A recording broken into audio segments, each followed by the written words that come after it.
Hi YouTube. I hope everyone is doing well. I wanted to share with you a video that is near and dear to my heart. But before I get into this video, I'd like to put a disclaimer out there. I am not a doctor or a medical profession, so I cannot diagnose nor tell you what can heal you. I can only share with you my personal journey and what has healed me. So let's get into it. So first of all, I'd like to share with the community a condition that I had been plagued with for a number of years. This condition has been an agonizing concern for me ever since I first got my menstruation when I was 11 years old.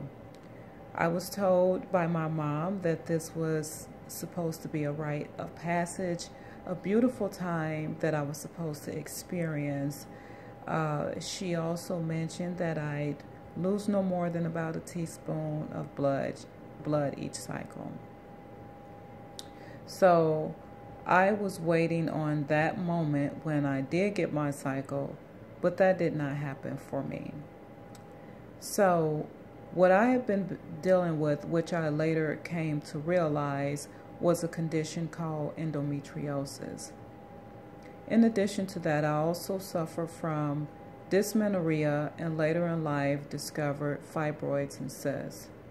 What endometriosis is, by the medical terminology, is a disorder in which the tissue that normally lines the uterus grows outside of the uterus.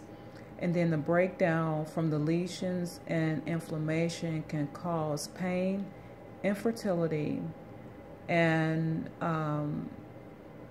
adhesions and bowel problems. Now, personally, my belief goes a little bit deeper than that, and my belief is that it's really a buildup of mucus, acid, parasites, and toxins in the body. So I'll tell you a little bit about my history. So I actually,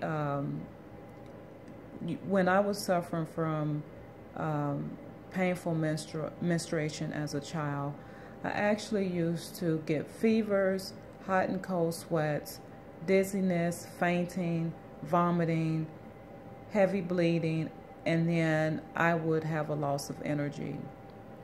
Now, that situation exacerbated as time went by, but to alleviate or I'll say diminish the symptoms, doctors put me on oral contraceptives when I was 17 years old.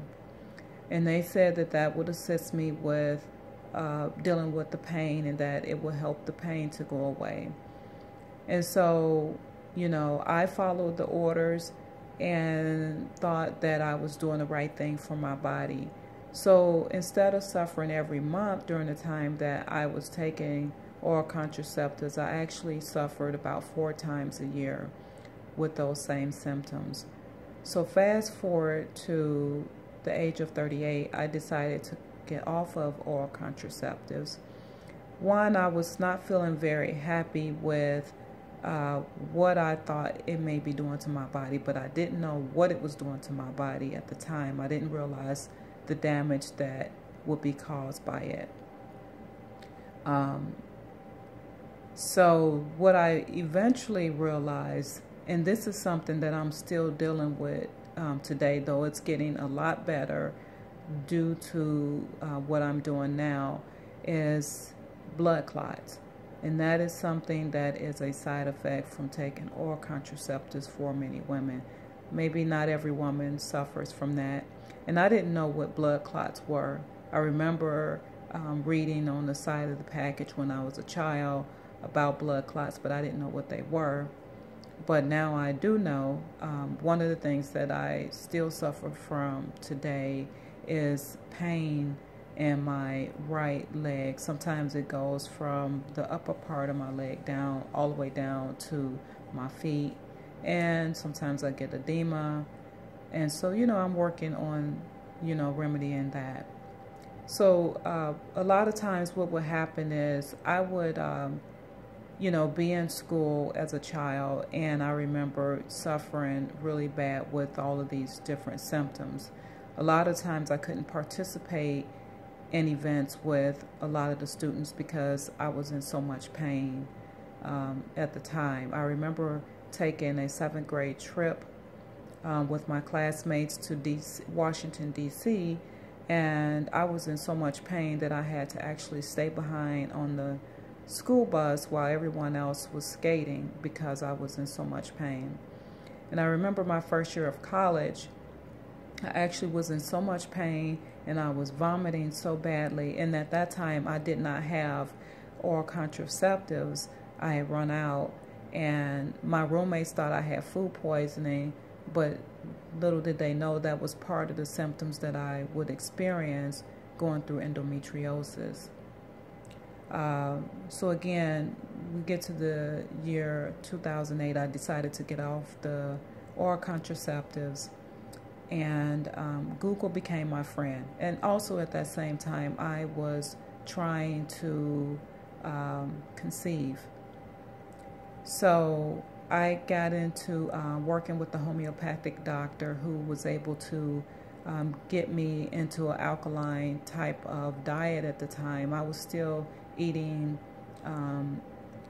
dairy, but he told me to decrease my meat consumption. And at that time I did conceive, but it ended in miscarriage. So later on, I got more into other homeopathic specialists. I sought out acupuncturists. I also went to see fertility specialists and eventually a naturopathic doctor. And all of these folks, recommended different protocols for me and or did different procedures. Nothing actually helped with the endometriosis. I believe in all of those different modalities. It's just for what I was going through with endometriosis, it didn't work. I also sought out Mayan abdominal massage therapists and Mercer therapists who actually do different massage techniques on the womb and on the belly and on different sacral parts of the woman's body to assist with painful disorders and or fertility. And neither of those things worked for my condition. So eventually I got fed up, because one of the things that started happening was as I got older, into my 40s, the pain started really getting worse. I was having mid-cycle pain, which is around the 14th day of my cycle, right around ovulation, which they call middle smears. The pain, I would get so much pain in my belly that I would literally want to hit the floor and pass out, because the pain would be so bad. Again,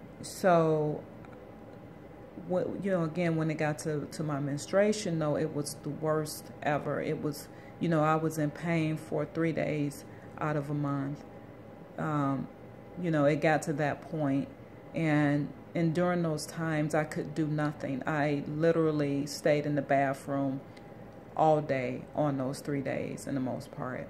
And I run a business, and it was very difficult. A lot of times I had to tell my staff to tell clients I was in meetings or sick, and it just got so annoying and frustrating dealing with that. And having a small business, you can't make money if you're sick. So I just got so fed up that one day I just decided to stop with everything that I was paying money for, and I decided to go within. And Google became my best friend.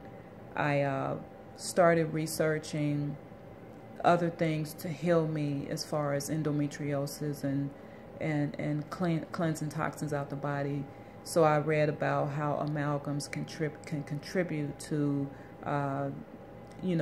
causing toxins and mercury in the body. So I actually got all my amalgams taken out, my amalgam fillings, and then I decided to adopt a plant-based vegan lifestyle.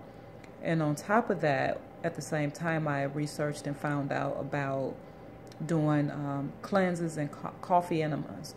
So I did all of those all at the same time, because at this point I was so frustrated and fed up that I needed to do something, and I needed to do something quick, fast, and in a hurry, because I was sick of being sick, and I was sick of, you know, making up excuses for why I couldn't, you know, perform at the office. And when I, you know, got done with being sick, then I would have a loss of energy. So in due time, I noticed that my mid-cycle cramps started decreasing. Oh, let me backtrack.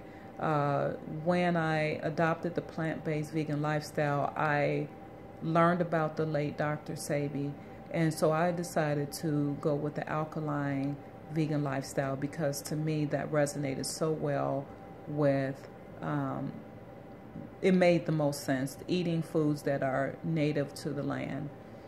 So again, my mid-cycle pain started decreasing in the months, you know, to come. I had less pain.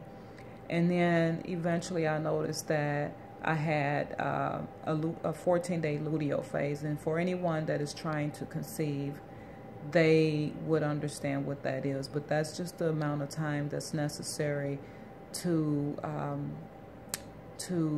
I guess, create or build the uterus for preparation of having a baby. And then my cramping, once I got my menstrual, went down to a few hours in a day instead of, you know, several days. And now I have the lightest cramps whatsoever.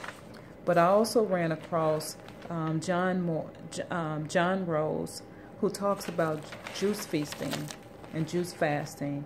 And I actually went and did all of those. It's called a solid food vacation. So I did a number of juice fasts.